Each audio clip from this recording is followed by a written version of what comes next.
الله الكبير. بسم الله الرحمن الرحيم. الحمد لله رب العالمين الرحمن الرحيم مالك يوم الدين. إياك نعبد وإياك نستعين. اهدنا الصراط المستقيم صراط الذين أنعمت عليهم غير المغضوب عليهم ولا الضالين. الله الكبير.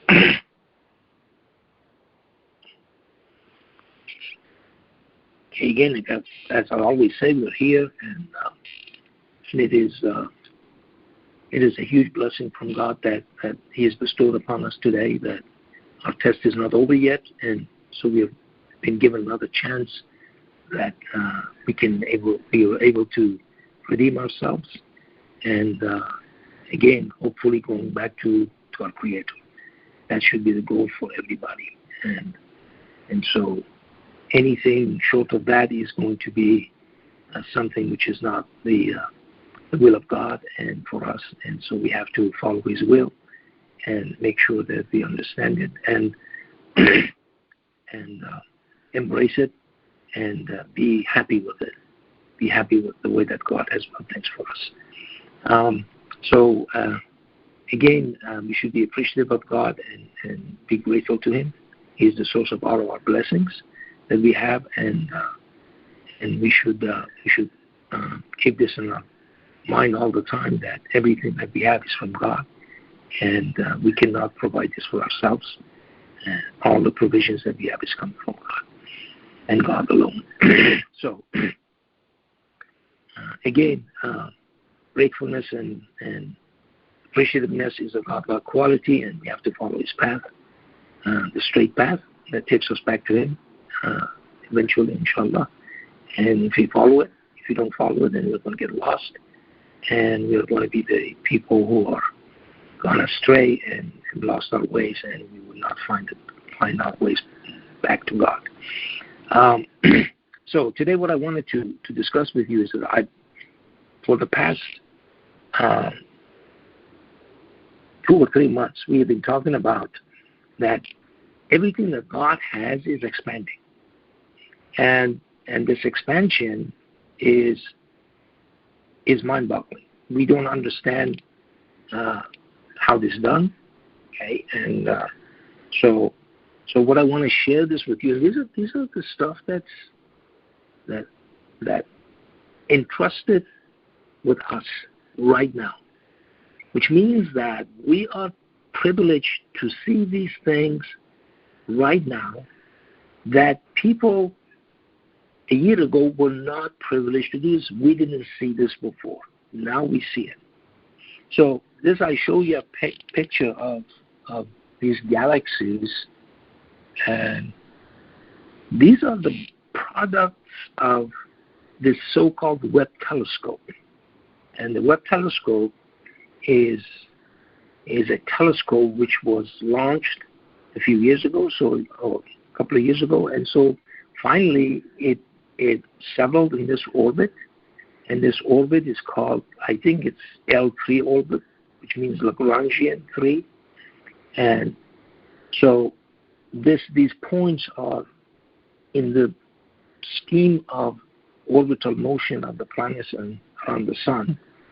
The way that they are actually designed is that the gravity acts the same way from the moon from the Earth and the sun on those objects, and so this one I believe is L3. I may be mistaken. You can check it for yourself. So this station that I think is 5 million kilometers away from us. So it went there, and by God's grace, actually it opened up, and it did exactly what it's supposed to do. Because if something goes wrong 5 million kilometers from us, there is no way we can fix it. Okay, it's not like the Hubble telescope. Hubble telescope had a problem with the lens. So the space shuttle had these astronauts who were trained to do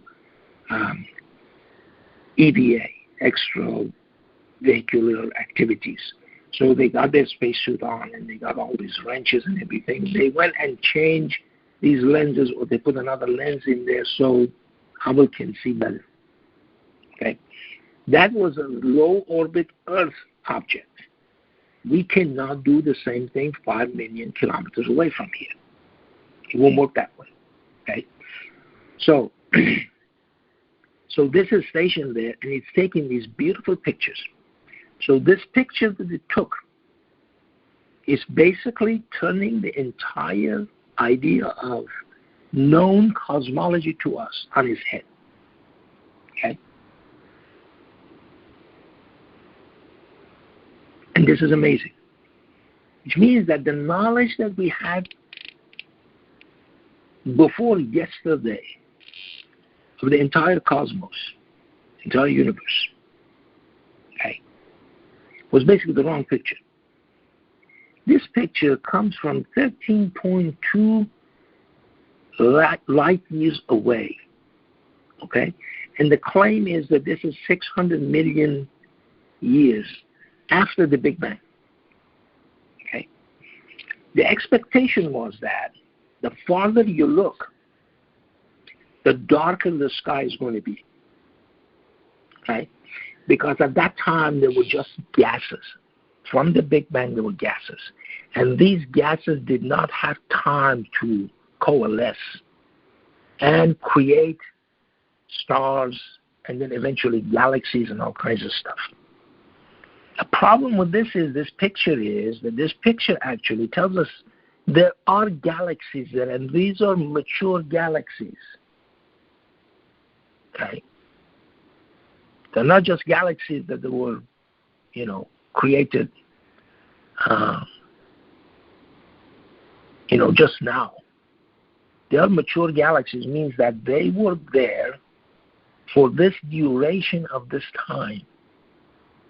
And so what does that mean? That means that maybe the universe is a lot bigger and older than we thought it was. Can you imagine that? Okay? So I talked about this the last time. And so I said about this, and I said that in the way that God is describing cosmology for us in the Quran, we don't pay attention. Okay? They're still worried about how to slaughter a cow. Okay? That's a big problem for us. We think that Islam is that. We do not pay attention to when God says, my land is ever expanding. Okay? Which we have translated, and all translators, I have done the same thing. We have translated this as, my land is spacious. Oh, my friends, my land is ever expanding. So when this picture was to be taken, before this was to be taken, the expectation was that there were dim galaxies, small galaxies, and these galaxies were just about to form. Okay? For a galaxy to be a mature galaxy, has to have stars in there. And they have, one of these guys has 100 billion stars in it already. So in order for a star to form, you need hydrogen clouds and helium clouds. They get together and coalesce and produce the gravity. So the gravity will pull these gases together. And the idea is that once the gravity pushes these gases so far or so close to one another, these gas molecules, then what happens is they are going to fuse. And that's the so-called fusion, okay? That the sun and all of these other stars, that's the fuel for the stars, okay? So that takes a few million years to happen. Then now the question of galaxies is a lot more complicated than that. These stars, they have to coalesce, and they create a black hole in the middle of the galaxy. All the galaxies that we know, they have a black hole in their core. And that's not simple to do. For a galaxy to be a spiral galaxy with a central core, it has to go at least 3-4 times around its axis. Our galaxy takes 250 million years to go once around its axis. So 4 or 5 times mean over 1 billion years. So where is our understanding? What was our understanding until yesterday?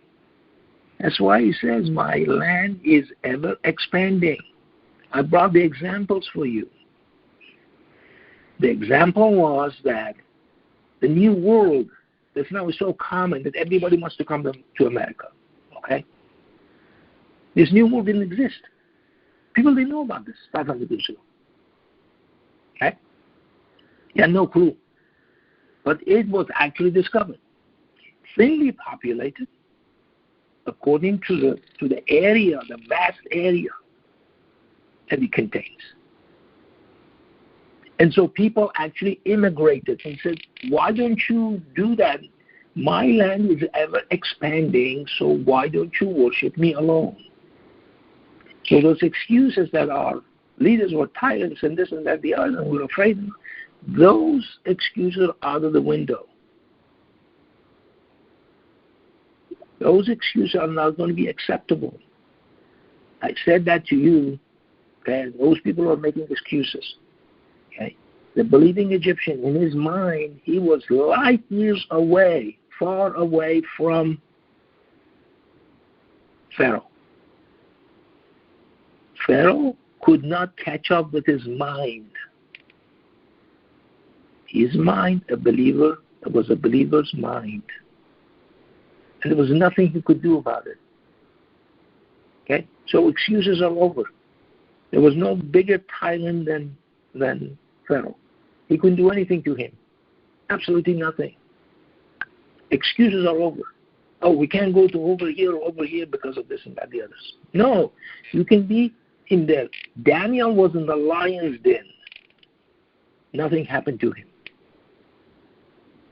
Okay. Jesus was in the leper's colony. Nothing happened to him. Because God does that. God makes space there for you. Okay? He expands the space. He expands the space between the violence of the lions and Daniel, so they cannot touch it. He expands the space between Jesus and those people who had leprosy, although he was there, right there, just like the believing Egyptian. He was right there. Okay. So now that we see this picture, you see, okay, till yesterday, it was just all talks. Well, maybe they're just platitudes. Okay, we've heard of this over and over again. We don't want to hear it. Okay? We want to worry about how to slaughter a lamb. That's what our problem is. Or what kind of meat we can eat. That's our problem. The biggest problem we have is that, not this. Not who God is. Okay? That's what they think true Islam is. Or how we should dress. Should we put a skull cap on to be identified as a Muslim? That's the problem they have. Okay. This is not showing anything to those people. Because they're not reading those verses that were supposed to be read. To pay attention to them. So the cosmology of the Quran was there day before yesterday and the week before that when we were talking about these things, and today we have the proof. That this universe expanding, not only the vacuum, also the matter is expanding too. We had no clue about this. People talk about dark matter. Okay, you heard of dark matter? Dark matter is supposed to be this glue that basically holds all of these things, but we cannot see it. Okay. This is part of your dark matter, right here in front of you. You couldn't see it before. Now you can see it. You didn't expect to see this. Now you see it because you were expecting to see small galaxies. They were just forming. But these are big, mature galaxies with hundreds of billions of stars. Where did they come from? This is how God shows His power. That's how He shows His power of creativity. That's how He shows His magnificence to us. Okay? This is who God is. And we are failing to see that. That's why God in chapter 59, verse 22, He says, He is Al-Mutakabbir. Reflects His greatness in everything that He creates. Okay? That's what He does, and that's what these pictures are telling us today. We didn't have this information yesterday or day before yesterday. This picture came out a couple of days ago. Okay? And people are now everybody's scratching his head or her head. That, oh my, how wrong we were. Because we thought that we go back far enough, we're going to see a zone of darkness. No, my friends, we are far away from that zone of darkness. We can't see that far. We are not going to see galaxies are just being formed. We are seeing mature galaxies. Okay? And now they are going to probably do all kinds of spectroscopy on these things and see what kind of elements are in these galaxies actually. See, for a star to form, you have to use the fuel, which is hydrogen, and create helium. Then the helium fuses and creates beryllium, and then beryllium fuses with another thing, creates carbon. But that takes millions of years.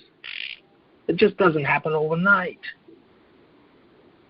So all of those things, they have a line in the spectroscopy, all of those elements. And those elements will show you how old these galaxies actually are. So the lifetime that we had in mind of 13.8 billion years, it was just wrong. Okay. So we all have to start scratching our heads and say, oh my God, we have to go back to square one and look at this in a different way. We didn't expect this picture. Okay. So anyway, so you can read this for yourself. On Cape Canaveral, Florida, astronomers have discovered what appear to be massive galaxies dating back to within 600 million years of the Big Bang, suggesting that the early universe may have had a stellar fast track that produced these monsters.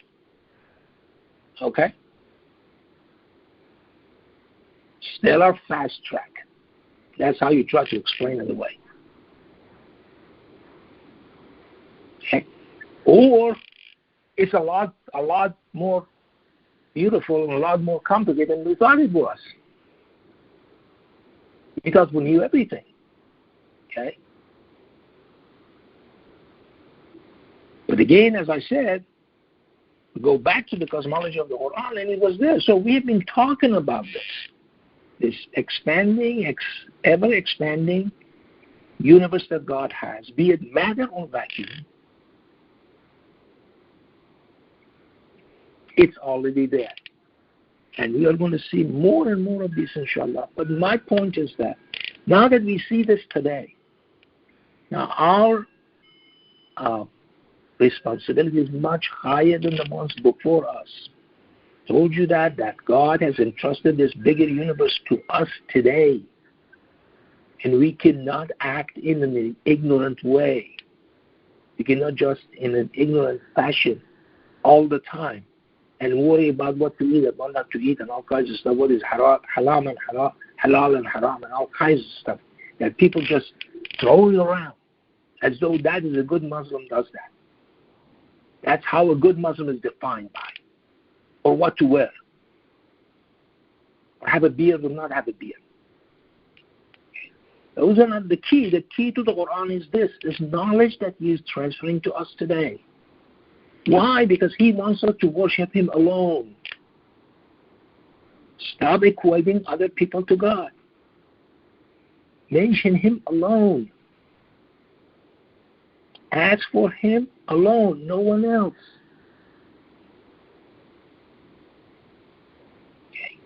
That's what we have to do. We need anything, we ask God for that, and no one else. Unfortunately, a lot of us have problems with that. Okay.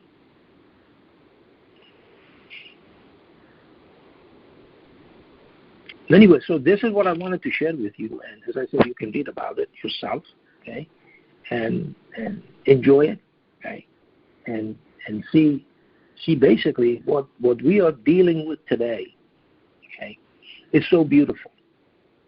The universe that God has created is so beautiful. It's not boring. It's exciting. For every day of your life, you are faced with something which excites you,